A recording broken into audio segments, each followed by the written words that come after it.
ये चीटिंग है, जहाँ मैच खेलने गए उन्हीं को हरा दिया पहले ही मैच में। ऐसे नहीं करना चाहिए, इनको वो देना चाहिए थोड़ा सा कि अगले राउंड तक आप ऐसे ही जा सकते हैं। इतना खर्चा करा, पहले मैच में ही हार गए।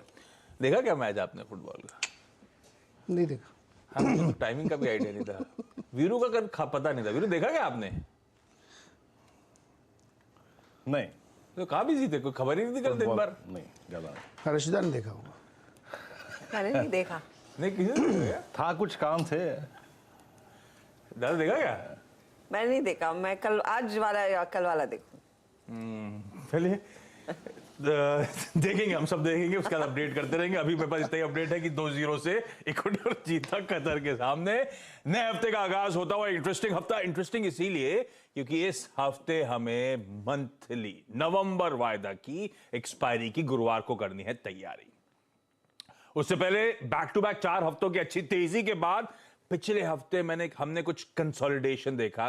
वीक ऑन वीक 4 हफ्तों के उछाल के बाद वीकनेस के साथ हफ्ते की समाप्ति होती हुई नजर आई। तो कुछ कंसोलिडेशन में गए अच्छे मूव्स के बाद। और लाइकवाइज ये तस्वीर में आता हूं यूएस में भी बिल्कुल ऐसे ही हुआ था। लेकिन ये है फ्राइडे का सेशन आपकी स्क्रीन पर।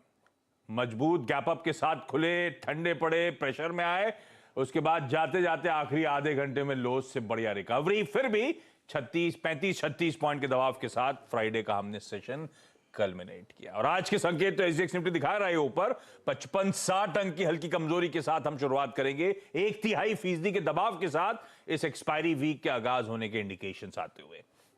क्यों रख दीजिए जरा यूएस का बाजार स्क्रीन पर।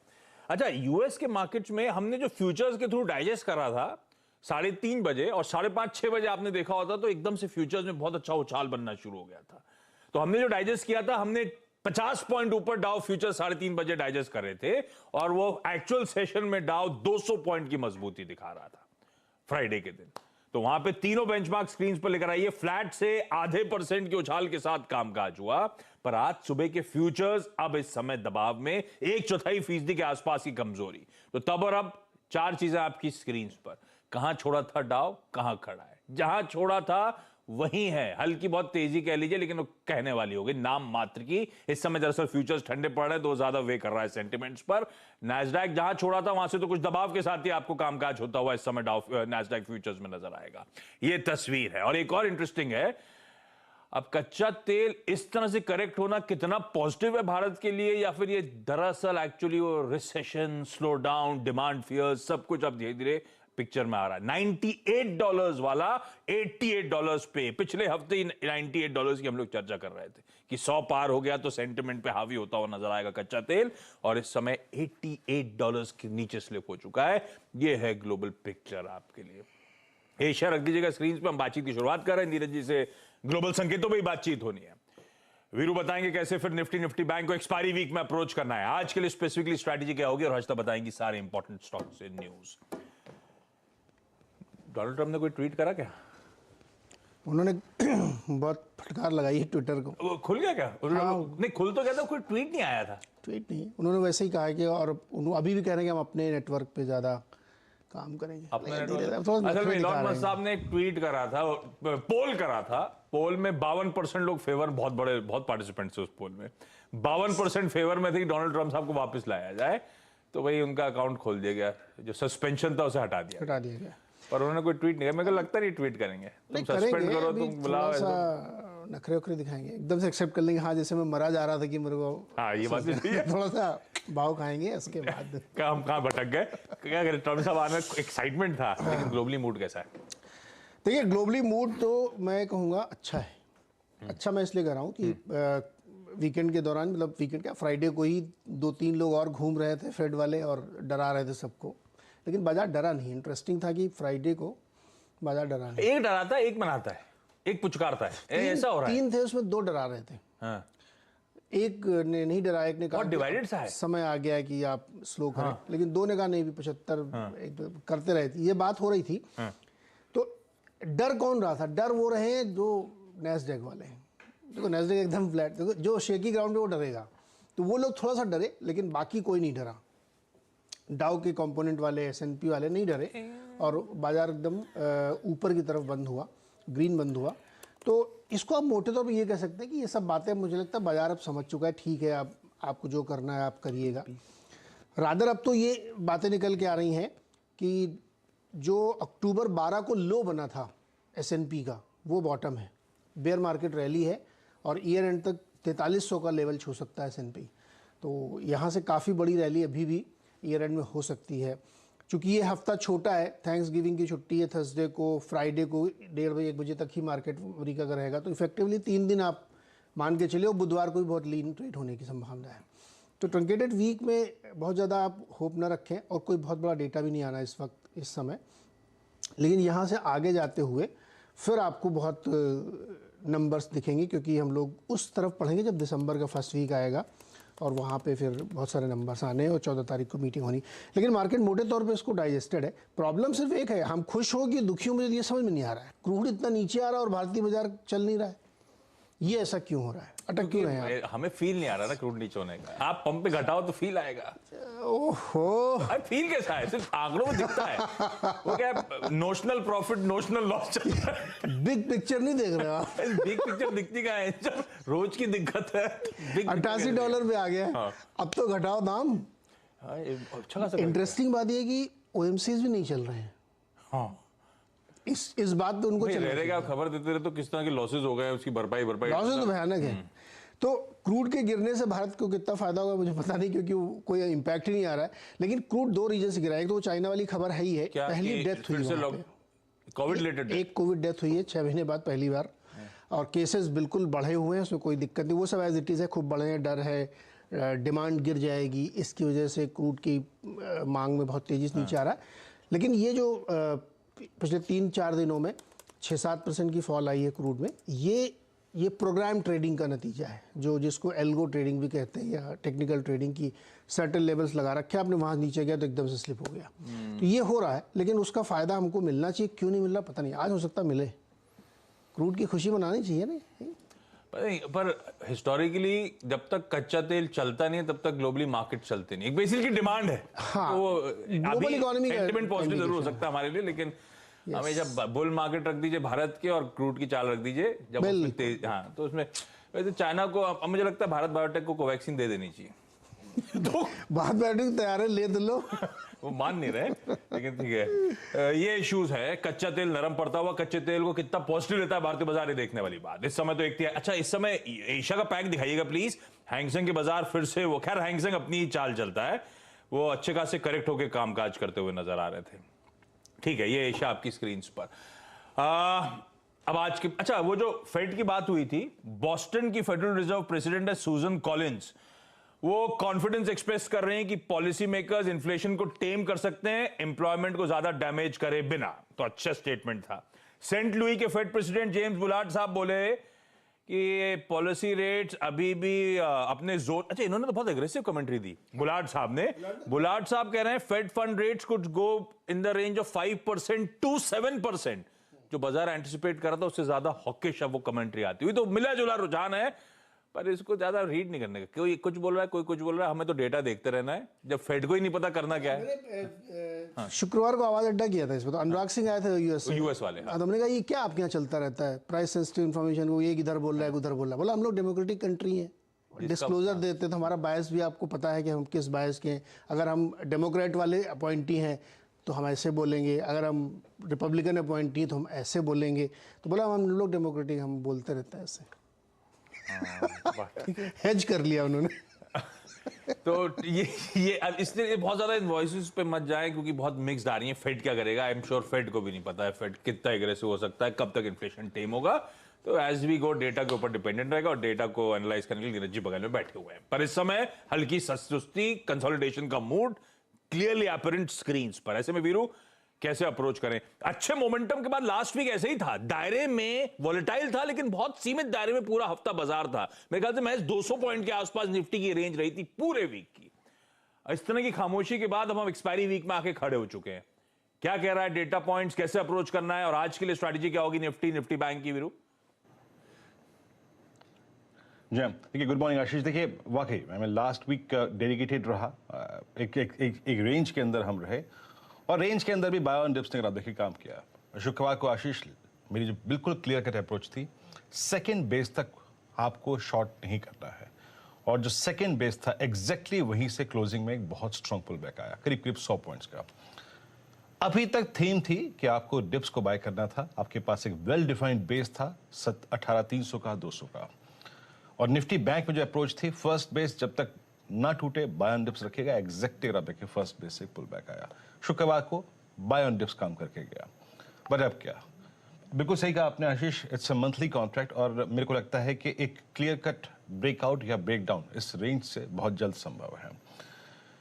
एफआईएस का कैश नहीं है, 751 करोड़ रुपए का उन्होंने लास्ट सेशन में एग्जिट किया, 890 करोड़ रुपए की डीआईएस की बाइंग। तो ये आप जो सेकेंड हाफ में पुल बैक देख रहे हैं आशीष, इसको टोटली स्पॉन्सर कर रही है डीआईएस की money, not exactly aggressive money, FIS की नहीं है इसमें।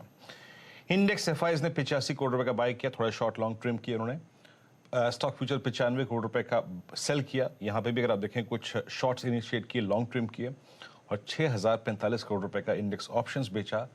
मोटे तौर पे कॉल लॉन्ग करके 1,87,000 इतने ही क्वांटम में कॉल शॉर्ट कर दे, रेस्ट्रिक्टेड अपसाइड, और करीब 1,13,000 पुट लॉन्ग के अगेंस्ट लगभग 21 से 81,000 पुट शॉर्ट।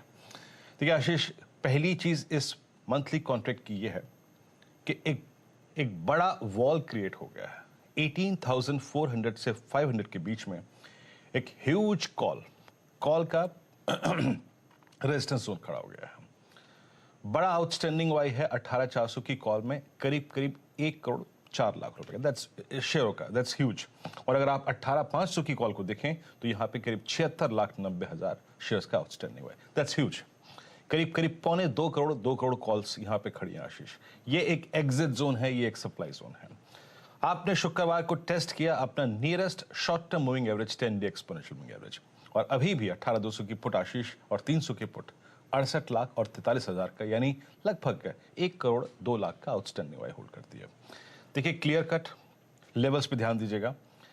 निफ्टी का फर्स्ट बेस, याद रखिएगा मैं क्या कह रहा हूं, टुडे इज फर्स्ट बेस। जब तक फर्स्ट बेस है स्क्रीन पे, धैर्य रखिए, बाय ऑन डिप्स रखिए। बट आशीष, अगर 18,191 वॉलेट हो रहा है तो एक बात ध्यान रखिएगा, इट्स एक्सपायरी मंथ। अगर 191 वॉलेट हो रहा है तो ड्यूरिंग दैट डे या फिर नेक्स्ट सेशन में बहुत स्ट्रॉन्ग पॉसिबिलिटी है कि आप जाएं और टेस्ट करके आएंगे 18,139 और 18,061, that is still rising 20 day exponential moving average. याद रखिएगा, ड्यूरिंग दैट सेशन या फिर अगले सेशन में या फिर उसके अगले सेशन में अ स्विंग टुवर्ड्स 18,061 पॉसिबल है। कुछ स्टॉक्स पे कमजोरी बढ़ रही है, स्पेशली B2। अगर आपने फर्स्ट बेस तोड़ा तो अ swing towards 20 day exponential moving average possible है, वो है 18,061। फर्स्ट बेस के ऊपर याद रखिएगा, it's a clear cut approach by on dips. और अभी भी इस डेटा के मुताबिक आशीष, किसी भी लॉन्ग ट्रेड का एक एग्जिट जोन 18,400 एंड 500 है। जब तक 510 नहीं बाइसेक्ट हो जाता डिसाइसिवली, या फिर 18,061 अगर आप देखें रीटेस्ट नहीं हो जाता, तब तक कोई बड़ी, अगर आप देखें मतलब बाय की अप्रोच नहीं रखेंगे। And same is the case with Nifty bank, still the strongest index, अभी भी अगर आप देखें स्ट्रॉन्गेस्ट इंडेक्स है।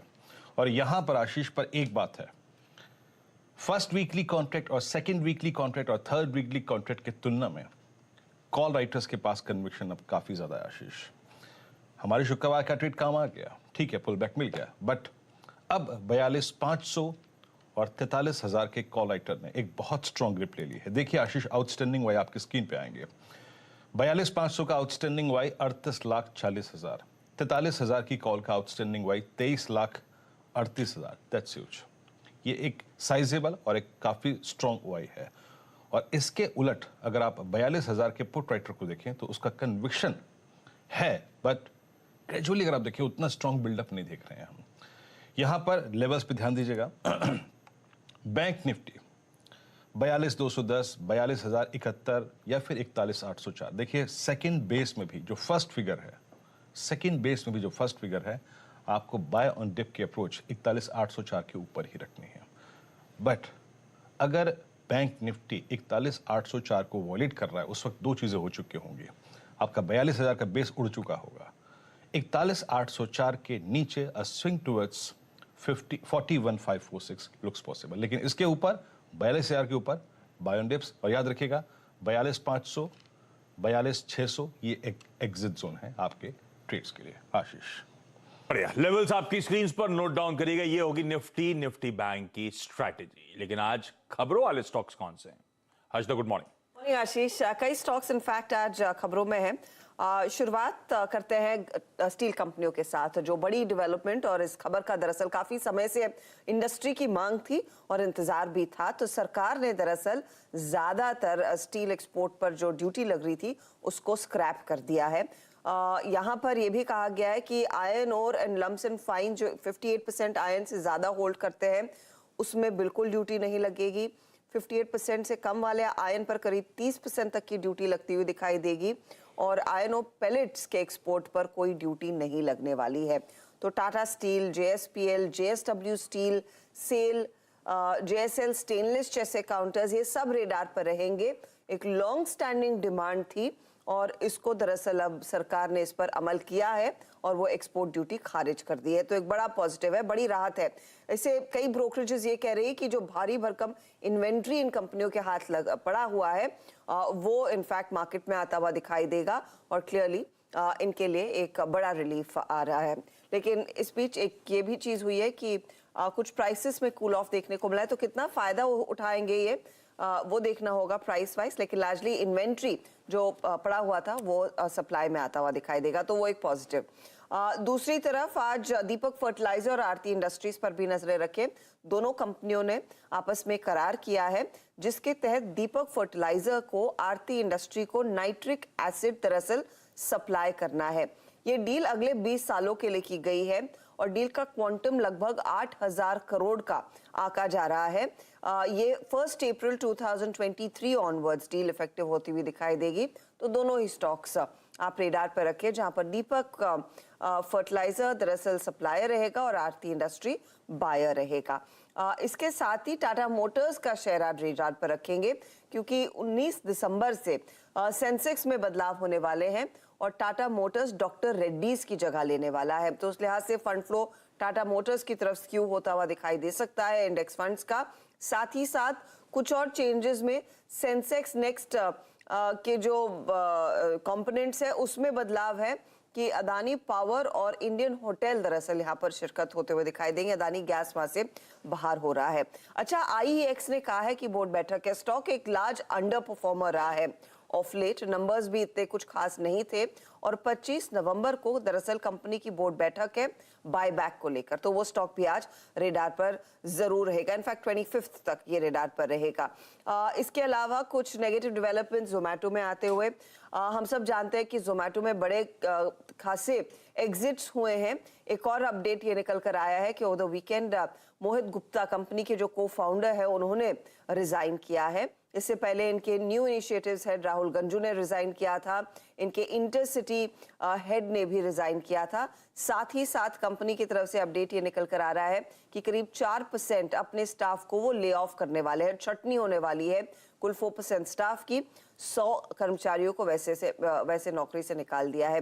तो वो भी आप स्टॉक रेडार पर रखेंगे। तो ये कुछ खबरें हैं जिन पर आज नजरें रखिए भाई इन तमाम स्टॉक्स को अपने रेडार पे।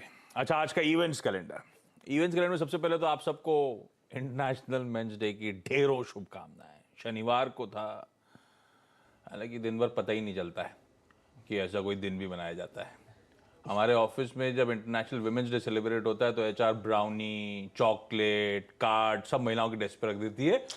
हमारे केस में तो पता ही नहीं होता, ऊपर से इज्जत खराब करने के लिए उसी दिन वर्ल्ड टॉयलेट डे भी बनाते हैं। तो इसीलिए कोई कुछ नहीं करता। अच्छा, आज काफी एक्स डिविडेंड हो रहा है, ध्यान रखिएगा, इंपॉर्टेंट है। कुछ इंपॉर्टेंट पढ़ देता हूं, बाकी स्क्रीन पर आएगा।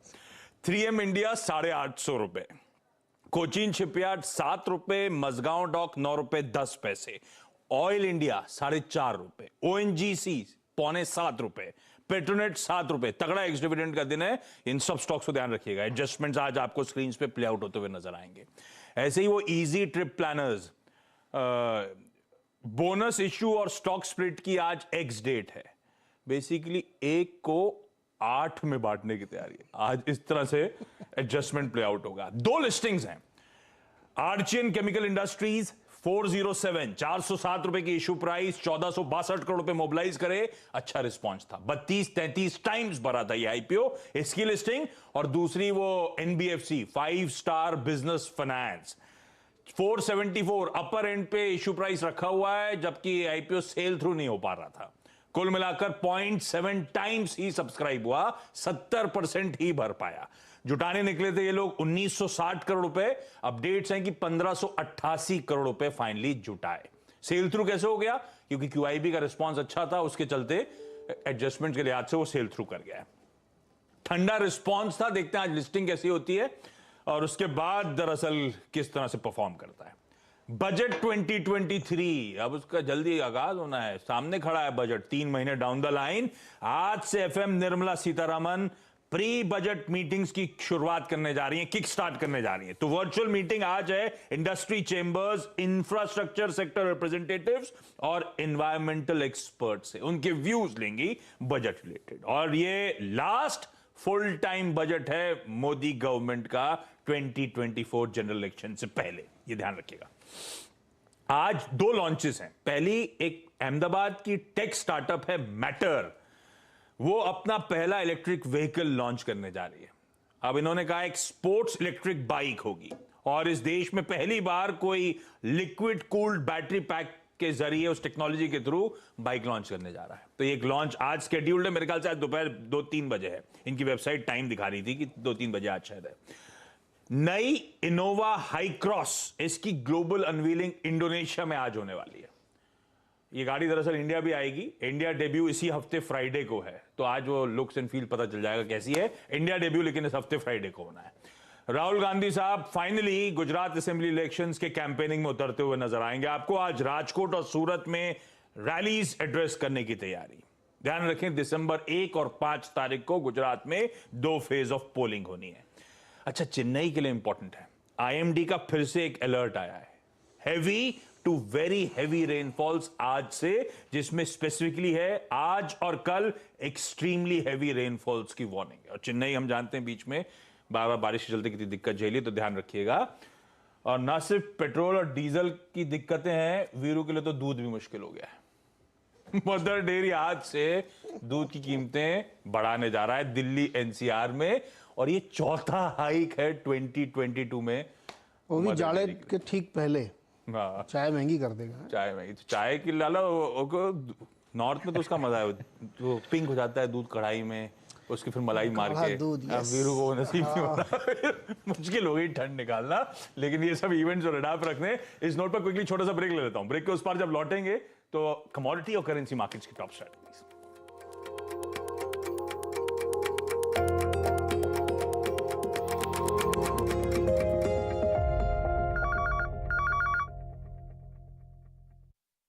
फ्यूचर एक्सप्रेस में आप सभी का स्वागत है। एफएनओ मार्केट का हर एक्शन 2790 से चलकर 3006 के आसपास, अब इसमें 250 अंकों के आसपास का मूव देख चुके हैं। कॉल ऑप्शन ले या पुट ऑप्शन। 17550 का जो कॉल है वो 85 to 90 के आसपास खरीदारी कर सकते हैं। फिलहाल निफ्टी पे वेट एंड वॉच करना चाहिए। जानिए किन स्टॉक्स में होगी आपकी जबरदस्त कमाई।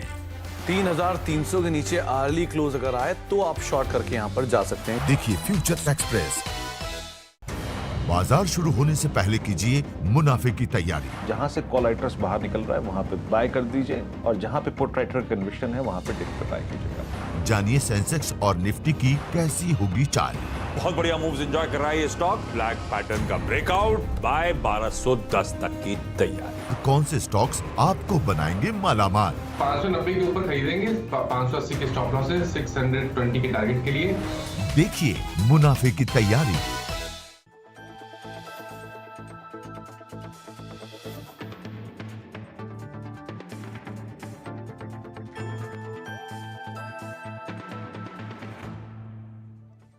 टैक्स बचाने का हो टेंशन, या फिर पेचीदे टैक्स नियमों की उलझन, अटका हो रिफंड या मुश्किल में फंसा हो आपका रिटर्न, हर मुश्किल सवाल का आसान जवाब है टैक्स गुरु, जहां आप ना सिर्फ अपना टैक्स बचाते हैं बल्कि हम टैक्स की उलझनों को सुलझाने के गुर भी आपको सिखाते हैं। नमस्कार, मैं हूं लक्ष्मण राय और आज आपके सवालों का जवाब देने के लिए हमारे साथ हैं जाने माने टैक्स एक्सपर्ट शरद कोहली साहब। सर, आपका स्वागत है CNBC आवाज में। हमने देखा है कि विदेश में रहने वाले भारतीय अपने घर पे परिवार को, माता पिता को पैसे भेजते रहें, लेकिन इन दिनों विदेश में पैसा भेजने का चलन बढ़ता जा रहा है। अगर रिजर्व बैंक के आंकड़ों को देखें तो पिछले 8 साल में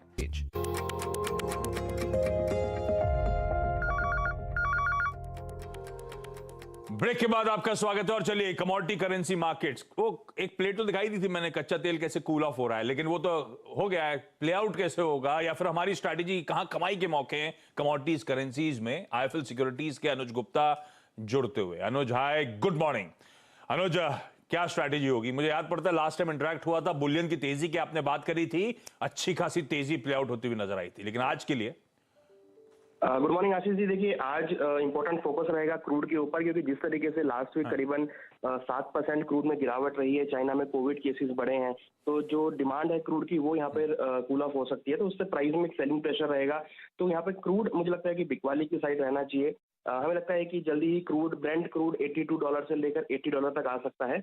एमसीएक्स में करीबन 6700 के आसपास बिकवाली करें, 6850 का स्टॉप लॉस लगाएं, टारगेट 6400 से लेकर 6200 तक देखने को मिल सकता है। तो क्रूड और एनर्जी प्रोडक्ट दोनों के अंदर ही क्रूड, नेचुरल गैस दोनों में ही बिकवाली का ट्रेड बना के चल सकते हैं। Okay Anuj, thank you so much. जाते जाते एसजीएक्स निफ्टी आपकी स्क्रीन पर 50 पॉइंट नीचे खुलने के इंडिकेशंस। मॉर्निंग कॉल में आज के लिए इतना ही। ब्रेक ले रहा हूं, ब्रेक के उस पार सीधा सौदा। नमस्कार।